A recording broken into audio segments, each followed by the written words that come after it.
Feliz día para todos ustedes, queridos estudiantes. Vamos a dar inicio a este encuentro número 7 de su asignatura de Sociología. Ya en mi cuenta de Facebook les he comunicado la programación que está, digamos, planteada para su primer examen parcial. El grupo teórico 01 tiene su primer examen parcial en fechas lunes 6 de septiembre, ¿sí? Y el grupo teórico 02 tiene planificado su examen para el día jueves 9 de septiembre, es decir, la próxima semana. Para el grupo teórico 01, a las 8 de la mañana, en punto del día lunes 6, voy a dar a conocer las 5 preguntas del examen parcial. Y voy a dar a conocer esas 5 preguntas del examen parcial en mi cuenta de Facebook. Desde el día lunes 6 a las 8 de la mañana en punto, van a tener para responder el examen parcial hasta el día martes 8 de la mañana. Es decir, van a contar con 24 horas para poder realizar el examen, para poder responder las preguntas del examen y enviarme su archivo conteniendo las respuestas del examen a mi correo institucional. De la misma manera y bajo la misma mecánica, el grupo teórico 02, el día jueves a las 8 de la mañana, yo les voy a dar a conocer en mi cuenta de Facebook las 5 preguntas del examen. Y desde las 8 de la mañana del día jueves 9 hasta el día viernes 10 a las 8 de la mañana, van a tener 24 horas, ¿sí?, para responder el examen y para poderme enviar su archivo conteniendo sus respuestas a mi correo institucional. Es decir, van a tener 24 horas para hacer eso.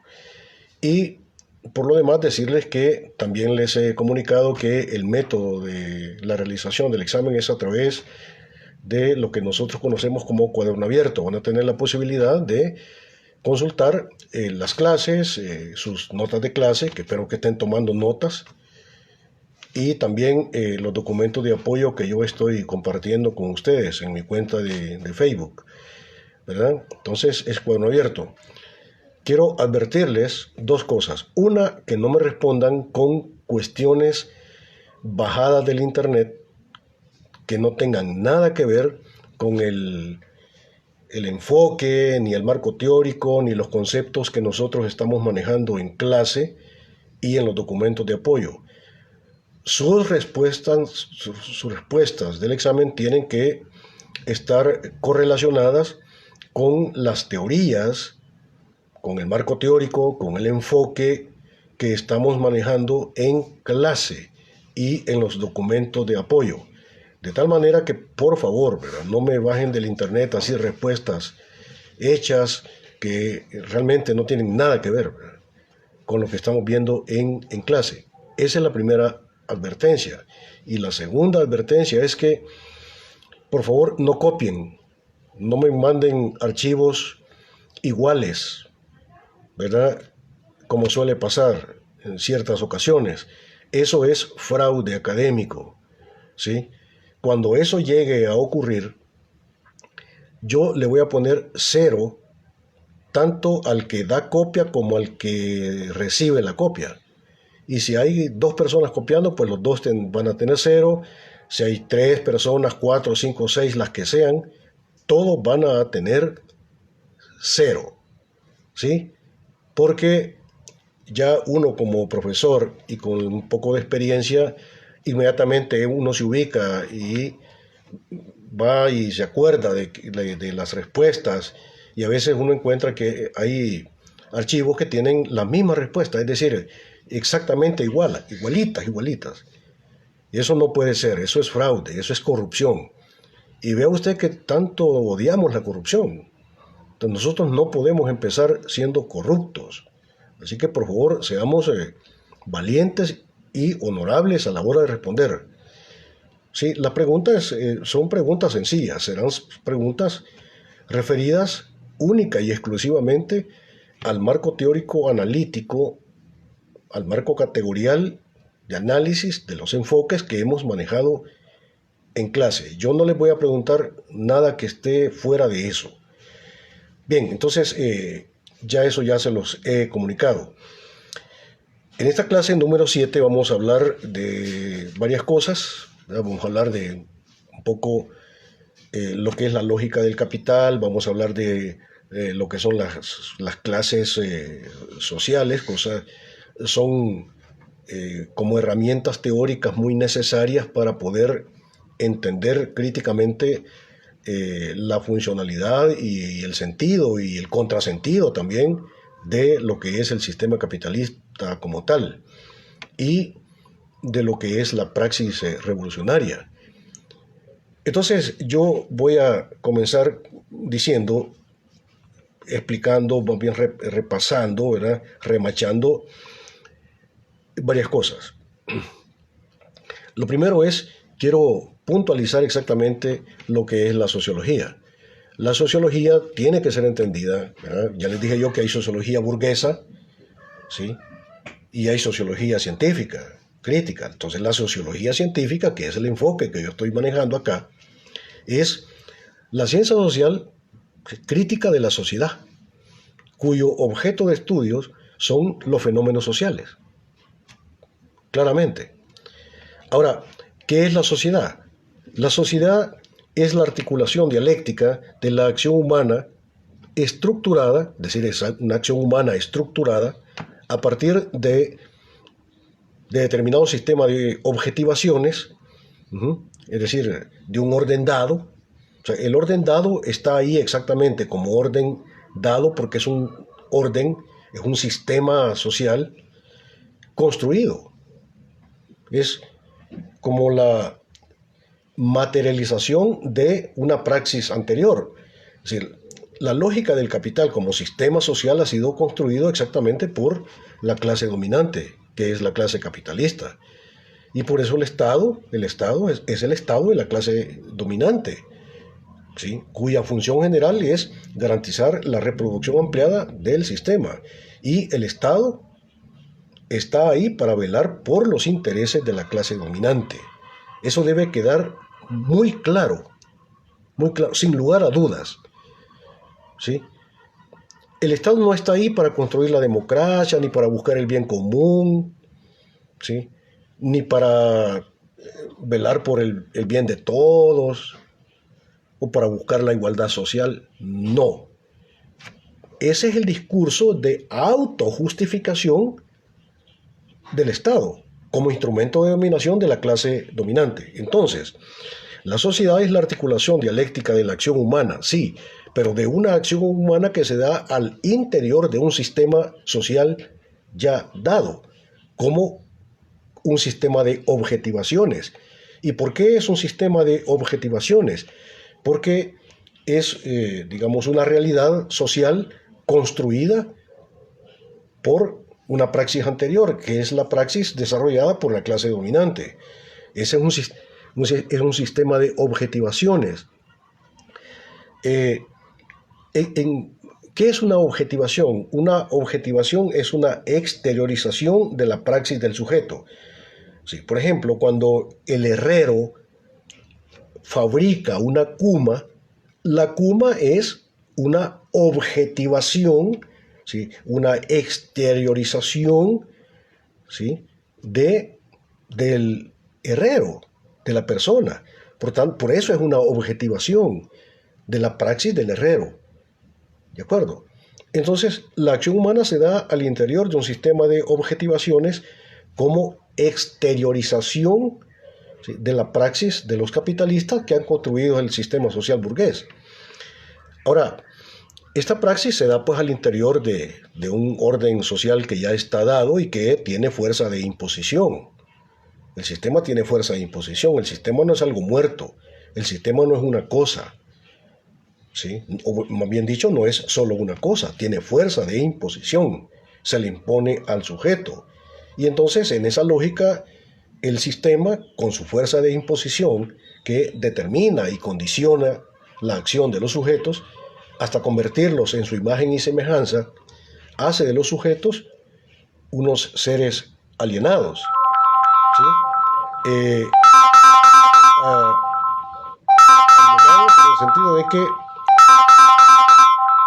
¿qué significa ser alienado? Alienado es ser y existir en otro y para otro. Por eso es que la fuerza de imposición del sistema hace que los sujetos sean sujetos, digamos, alienados. Pero, exactamente, por eso he dicho yo en mi clase anterior que hay objetivación por el lado del objeto, es decir, por el lado del sistema, pero también hay objetividad por el lado de la praxis del sujeto, porque el sujeto también tiene la capacidad, tiene fuerza de imposición para transformar el orden social.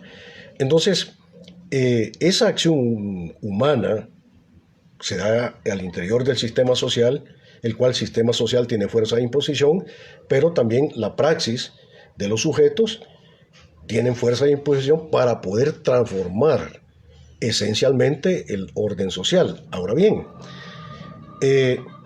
si la acción humana es así, pudiéramos decir que hay dos tipos de acción humana fundamentalmente dentro del sistema capitalista. Hay dos tipos fundamentales de acción humana. El primer tipo de acción humana es el tipo de acción humana alienada. Ya les dije yo que la palabra alienación o alienado viene del latín, que significa ab alio, ser y existir para otro, cuando este otro es el sistema. Entonces, el sujeto alienado, que no es sujeto, sino que es objeto, es un ser que es y existe para el sistema. Sigue la lógica del sistema, su sistema de valores, su sistema de propósitos, y por tanto este sujeto está condicionado, está determinado por lo que el sistema es. Ese es el primer tipo de praxis, la praxis alienada.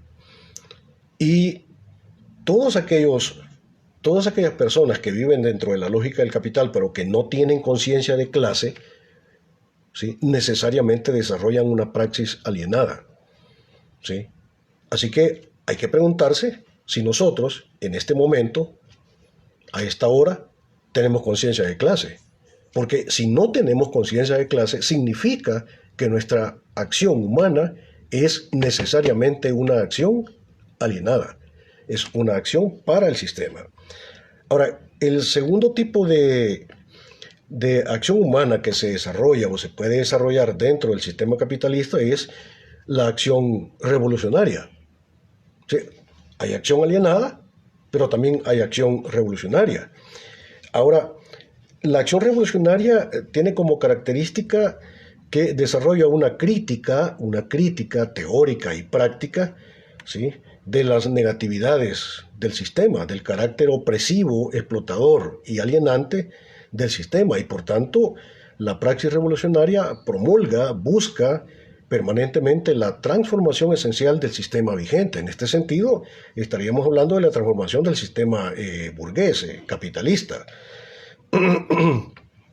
Ahora, pero para que pueda haber praxis revolucionaria, necesariamente se debe tener conciencia de clase. Ahora, para tener conciencia de clase se necesitan 5 elementos, 5 requisitos o 5 notas esenciales, diría yo. Para tener conciencia de clase, lo primero que hay que tener es un conocimiento de cuál es el objetivo estratégico de la clase revolucionaria. Ya les he dicho yo que la clase revolucionaria en el sistema capitalista pues es la clase trabajadora, la clase obrera, ¿sí? Entonces hay que tener en claro cuál es el objetivo estratégico de la clase. Ahí no hay que perderse. El objetivo estratégico de la clase trabajadora es destruir el Estado capitalista y construir la dictadura del proletariado. Justamente por eso es que Marx, digamos en el siglo XIX, en una carta del 5 de mayo de 1852, determinaba claramente, para que no quede lugar a dudas, cuál es, hacia dónde se mueve la contradictoriedad social. Y por eso él decía que, lo dice claramente, una de las cosas que él descubrió es que la lucha de clases conduce necesariamente a la construcción de la dictadura del proletariado. No dice que conduce o lleva a la construcción de la democracia, ¿sí? No, dice que la lucha de clases, ese conflicto que hay entre los intereses de la clase dominante y los intereses de la clase trabajadora, ese conflicto lleva necesariamente, no puede desembocar en otra cosa más que en la construcción de la dictadura del proletariado, ¿sí? Y la dictadura del proletariado es la constitución, la construcción de un Estado, de un tipo de Estado, ¿sí? Cuya función general ya no va a ser la de salvaguardar los intereses de la clase burguesa, sino que su función general sería la de salvaguardar los intereses de la clase dominante. Pero en la sociedad de la dictadura del proletariado, la clase dominante es la clase trabajadora, ya no es la clase burguesa, ¿sí? Y por tanto, en la dictadura del proletariado es el tipo de sociedad, el único tipo de sociedad en el cual puede haber democracia como poder del pueblo. Si el pueblo es la mayoría, pues el Estado va a responder a los intereses de la mayoría y por tanto es el único tipo de Estado, y lo repito y lo subrayo, sería el único tipo de Estado que pudiera ser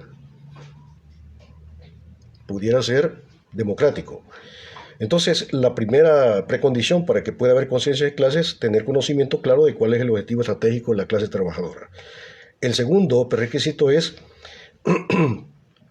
debe saber con claridad cuál es su enemigo estratégico de clase. ¿Sí? El enemigo estratégico de la clase trabajadora como clase revolucionaria, pues es la clase capitalista. ¿Sí? Es su enemigo estratégico, claro. Tercero, debe saber qué es el Estado capitalista y debe saber cuál es su praxis frente al Estado. Debe entender, debe tener el conocimiento de qué es el Estado capitalista. Para no andar con esas posturas reformistas, de que el Estado, que debe buscar la democracia, el bien del pueblo, etcétera, etcétera. No, señor. El Estado capitalista es la organización social del poder de la clase dominante para imponer los intereses de la clase dominante al conjunto de la sociedad. Por tanto, el Estado capitalista es un instrumento de dominación. Eso es lo que es, cuya función general es garantizar la reproducción ampliada del sistema, sí, del sistema capitalista. El cuarto prerequisito para tener conciencia de clase es que la clase revolucionaria, con conciencia de clase, sabe, ¿sí?, sabe diferenciar entre lo que es reforma y revolución. Debe saber distinguir entre lo que es una praxis reformista, una praxis reiterativa, que únicamente busca medio modificar algunos aspectos del sistema con el propósito de que el sistema siga teniendo larga vida, ¿verdad? Pero no cuestiona esencialmente el sistema. Ese es el reformismo. Ahora, la visión revolucionaria se plantea claramente la destrucción del Estado capitalista, no reformarlo, no es destruirlo y construir la dictadura del proletariado. Entonces, ese sería el cuarto prerequisito para tener conciencia de clase. Y el último, quinto prerequisito, es que la clase trabajadora con conciencia de clase debe desarrollar una existencia teórica y práctica, organizada y combativa, consecuente con los intereses de su clase. No se trata solamente de una crítica teórica, tiene que haber crítica práctica. Y la crítica práctica solamente se puede dar desde la práctica organizada de los sujetos como clase social revolucionaria. Entonces, la cuestión de la organización social es muy importante. No puede haber conciencia de clase sin organización social. O sea, no es el caso de que alguien pueda decir, ¿verdad? No, es que fíjese que yo no, ¿verdad? Porque yo soy profesor y entonces yo no me voy a meter en esas cosas, ¿verdad? No, es necesario dar el paso hacia la organización social revolucionaria. Hay que organizarse, pero hay que tener cuidado con quienes te vas a organizar, si ellos tienen conciencia de clase o no, o solo tienen una práctica reformista y en un nivel apariencial es revolucionaria, pero de hecho no lo es. Esto es lo primero que yo quería compartir con ustedes. Lo segundo que yo quisiera compartir con ustedes es la cuestión de lo que son las clases sociales, para dejar como muy en claro ese asunto.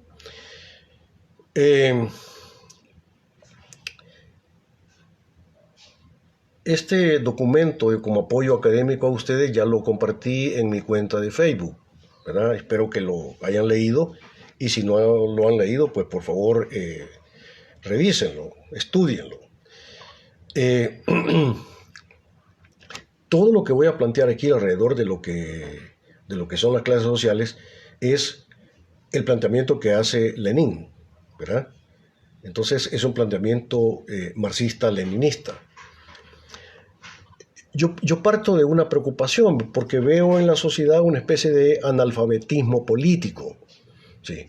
El analfabetismo en el campo de la ciencia social, ¿sí?, crítica, lleva a algunos a utilizar conceptos erróneos o ideologizados como los conceptos de, entre comillas, clase política. No existe clase política, eso es un invento fruto de la ignorancia. Otro concepto que utilizan es las clases medias, dicen. Tampoco existen las clases medias. Eso es un error. Eso es un enfoque ideológico, falso. Hablan también de clase alta, clase media, clase baja, etcétera, etcétera. Y todavía lo complican más, dicen media alta, media baja, y por ahí se van. Esas son categorías de análisis no científicas, son categorías de análisis falsas. Todos esos conceptos falsos, ¿sí?, cumplen la función ideológica de desorientar a la clase trabajadora, de engañar a la clase trabajadora, y cumplen la función ideológica de encubrir la esencia explotadora y de dominación de la clase dominante, es decir, la clase capitalista. Ahora me voy a referir claramente a lo que es el concepto de clases sociales. ¿Qué son las clases sociales? Las clases sociales son grandes grupos de personas, ¿sí?, grandes grupos de personas que se diferencian entre sí por. Grandes grupos de personas que se diferencian entre sí por. Y ahora voy a plantear por lo menos 4 notas esenciales por las cuales se diferencian las clases sociales, ¿sí? Pero vale decir que en el sistema capitalista, como sistema, solamente hay dos clases fundamentales: la clase capitalista y la clase trabajadora o la clase obrera. Los que no son o no somos, como en mi caso, ¿sí?, que en sí yo no soy ni capitalista ni clase obrera. O sea, los que no somos ni capitalistas ni obreros, ¿qué somos? ¿Somos una clase aparte? No, no somos clase. Somos sectores intermedios o capas, no clases, sino que capas medias. Sí. Entonces doy un paso atrás y repito, las clases sociales son grandes grupos de personas que se diferencian entre sí. Primero, por el lugar que ocupan en un proceso productivo social e históricamente determinado. El lugar que ocupan, ¿sí?, en un proceso productivo social e histórico determinado. O sea, el proceso de producción capitalista es un proceso productivo determinado, porque es un proceso productivo capitalista, y por eso es un proceso determinado. Ahora bien, eso significa que lo que esencialmente determina la pertenencia o no a una clase social en el sistema capitalista es la manera específica como una persona está relacionada directamente en la actividad económica de la producción al interior de una sociedad capitalista. Lo primero que determina la pertenencia a una u otra clase es la manera como estás involucrado en el proceso productivo, en este caso en el proceso productivo capitalista. Por tanto, lo que determina la pertenencia a una clase social no son aspectos ideológicos, no son aspectos culturales, educativos, psicológicos, emocionales, políticos, partidaristas, etcétera, etcétera. ¿Sí? Esto significa que para ser en sí miembro de la clase obrera, ¿sí?, hay que estar en contacto directo con los medios de producción y producir mercancías. Si una persona está contratada en una empresa y le pagan un salario y está en contacto directo con los medios de producción y produce mercancías, por tanto, esa persona en sí es obrero, es miembro de la clase trabajadora. ¿Sí? Es miembro en sí. Ahora, ¿qué pasaría si esa persona, voy a volver a mi ejemplo de Juan, qué pasaría si Juan está contratado en una fábrica de producción de zapatos y está contratado a través de un salario y él produce zapatos, por tanto produce mercancías, pero resulta que Juan no tiene conciencia de clase? ¿Sí?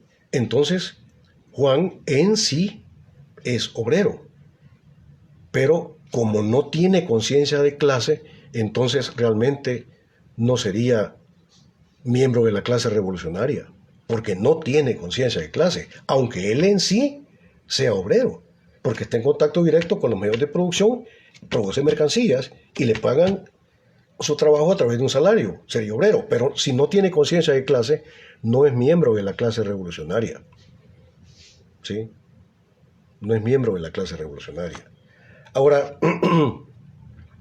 esa es la característica, digamos, de la persona que es obrera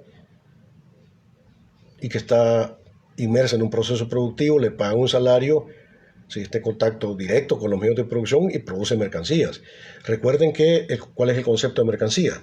Mercancía es producto del trabajo humano destinado a la venta. Eso es una mercancía. Ese es el concepto de mercancía. Ahora bien, entonces esa es la primera característica y vemos que hay personas que están en contacto directo con los medios de producción, y por eso son obreros en sí. ¿Sí? Si tuvieran además, digamos, la característica de tener conciencia de clase, serían miembros de la clase revolucionaria. El burgués, que es el dueño de la fábrica, es el dueño de todo el proceso productivo, él no está en contacto directo con los medios de producción. Él, como persona, le vamos a poner un nombre, le vamos a poner Don Próspero. Don Próspero no está en contacto directo con los medios de producción y por tanto él no produce mercancías. ¿Sí? Él es el dueño jurídico de todo el proceso y él no percibe un salario, Don Próspero, porque es el dueño de todo el proceso. Ahí comienzan a diferenciarse ya las clases sociales. ¿Sí? El dueño del proceso, el capitalista, no está en contacto directo con los medios de producción y por tanto no produce mercancías y tampoco él percibe un salario. La clase obrera sí está en contacto directo con los medios de producción, produce mercancías y le pagan su trabajo, su fuerza de trabajo a través de un salario. La segunda característica para ver si eres miembro o no eres miembro de una clase social que hay que analizar es que, como decíamos al principio, las clases sociales son grandes grupos de personas que se diferencian entre sí ya dijimos el primero, vamos por el segundo, se diferencian por el papel que ocupan en la organización social del proceso productivo, por el papel que ocupan en la organización del proceso productivo. Y entonces vemos ahí que está el dueño del proceso productivo, por tanto el capitalista, y están los trabajadores asalariados, que producen mercancías y que están en contacto directo con los medios de producción. Entonces, vemos nosotros que la clase trabajadora asalariada que produce mercancías y que está en contacto directo con los medios de producción, la clase trabajadora, como clase trabajadora, no decide, ¿sí? No decide o está al margen de la organización del proceso productivo porque la clase trabajadora no decide qué producir, cómo producir, cuánto producir, cuándo producir, para qué o para quiénes producir. Eso no lo decide la clase trabajadora. Eso lo decide la clase capitalista. Eso lo decide el dueño del proceso productivo. Y por tanto, vemos que ahí hay una gran diferencia también. El burgués capitalista, el dueño del proceso productivo, es el que decide toda la organización social de la producción. La clase trabajadora no decide. Está al margen del proceso de organización social de la producción. Está al margen. Gran diferencia. Bueno, ¿y qué hay de todos aquellos que no somos ni capitalistas ni trabajadores? Como es el caso de mi persona, ¿verdad? Que no soy ni obrero ni burgués. O sea, yo no soy obrero porque no estoy en contacto directo con medios de producción, ni produzco mercancías. Me pagan un salario, sí, pero no produzco mercancías. Y como no produzco mercancías, bueno, no estoy en contacto directo con medios de producción, por tanto no soy obrero en sí. Puedo tener conciencia de clase y puedo hacer mío, puedo adoptar como mío el proyecto histórico de la clase trabajadora, de la clase revolucionaria. Eso sí, pero en sí yo no soy obrero, no puedo ser obrero. No estoy en contacto directo con los medios de producción y no produzco mercancías. ¿Sí? Y tampoco no tengo nada que ver con la organización social de la producción. La clase trabajadora no tiene nada que ver con la organización social del proceso productivo. Tercer elemento importante que diferencia una clase de la otra es las clases sociales son grandes grupos de personas que se diferencian entre sí por la manera como se apropian de la riqueza producida en el proceso productivo, en un proceso productivo determinado, por la manera como se apropian. ¿Cuál es la manera cómo se apropia la clase trabajadora de la riqueza producida a través de ese proceso de producción? Es a través del salario. O sea, el trabajador, el obrero, accede a la riqueza producida a través del salario. Ese es el mecanismo de acceso, a través del salario. El burgués no accede a la riqueza producida a través de un salario, sino que él accede a la riqueza producida en forma directa. O sea, él no recibe un salario. Y ves, ahí hay diferencias. Entonces, para ser miembro de la clase trabajadora, se necesita ser asalariado.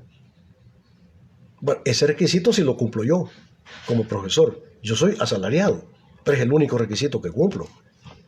Pero ya dije yo que no estoy en contacto directo con los medios de producción, ni produzco mercancía. Y además tampoco tengo nada que ver con la organización social del proceso productivo. Entonces no soy obrero. Pero Juan, ¿sí? Juan es asalariado, está en contacto directo con los medios de producción y produce mercancías.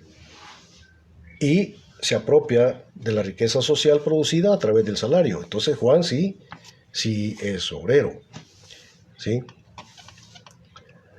Ahora, la diferencia, el otro criterio para establecer a qué clase perteneces, o si eres miembro de las capas medias, es este. Las clases sociales son grandes grupos de personas que se diferencian entre sí por la magnitud de la riqueza producida de que se apropian. Esta es bien sencilla. Por la magnitud de la riqueza producida de la que se apropian. La magnitud de la riqueza social de la cual se apropia la clase trabajadora es una cosa ínfima. Es solamente su salario. Salario mínimo le llaman. El concepto de salario mínimo es un concepto calculado por los economistas y contadores burgueses, en donde ellos calculan matemáticamente la cantidad de bienes, de mercancías que necesita el trabajador para presentarse todos los días como trabajador, como obrero, al proceso productivo. El salario mínimo lo único que calcula, y quiero que quede bien claro, lo único que calcula es el conjunto de bienes que necesita la fuerza de trabajo, es decir, el trabajador, para seguir siendo trabajador. Es lo mínimo, por eso es el concepto de salario mínimo. ¿Sí? ¿Cuál es el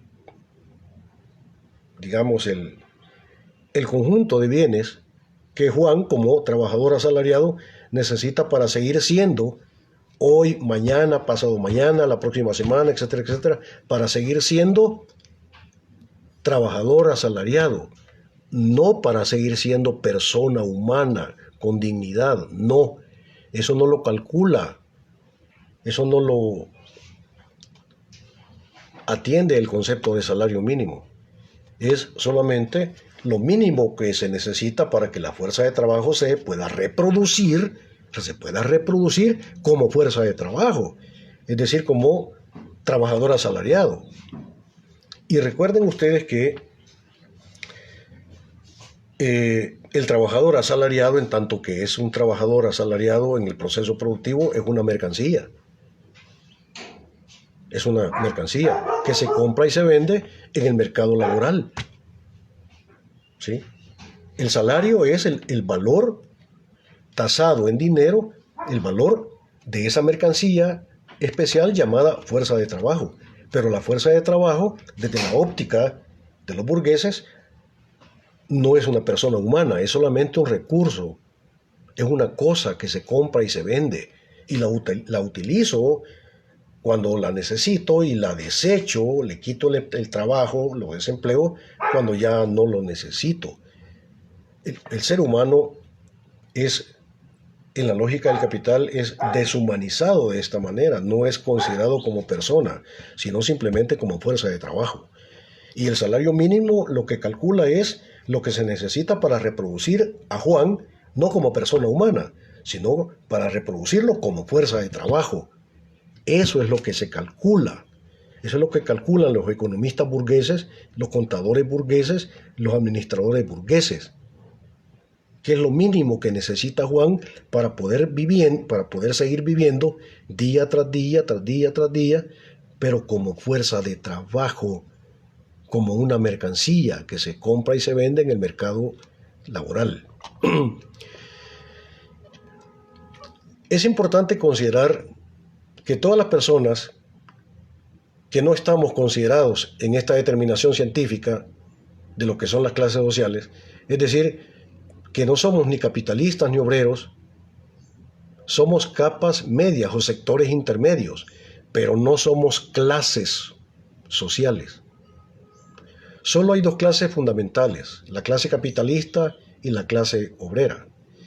Y cada una de ellas tiene un proyecto histórico, un deber ser diferente y opuesto. ¿Sí? La clase capitalista tiene como proyecto histórico, ese es su deber ser, garantizar la reproducción ampliada del sistema capitalista, es decir, eternizarlo por los siglos de los siglos.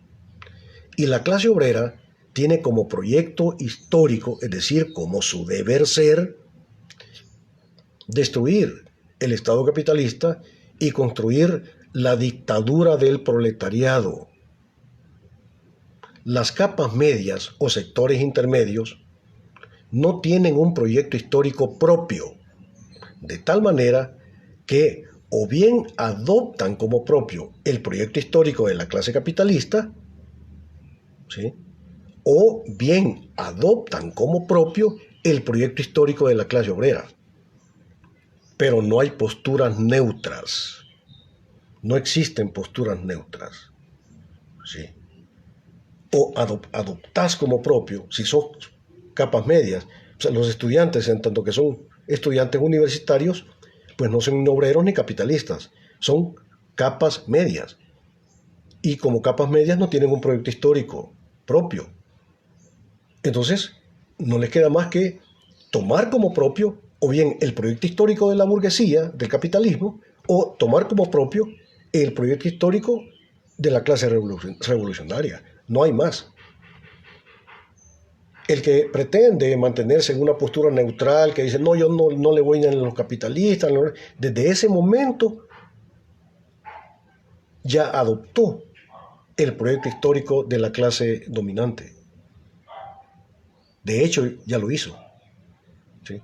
Todas las presuntas posturas neutras, en el fondo, ¿sí?, responden a los intereses de la clase burguesa. Ya sea que se den cuenta o que no se den cuenta, eso no importa. Ya sea que lo entiendan o no lo entiendan, no importa. Si pretendes ser neutral, en realidad estás del lado de la clase capitalista. ¿Sí? No hay posturas neutras.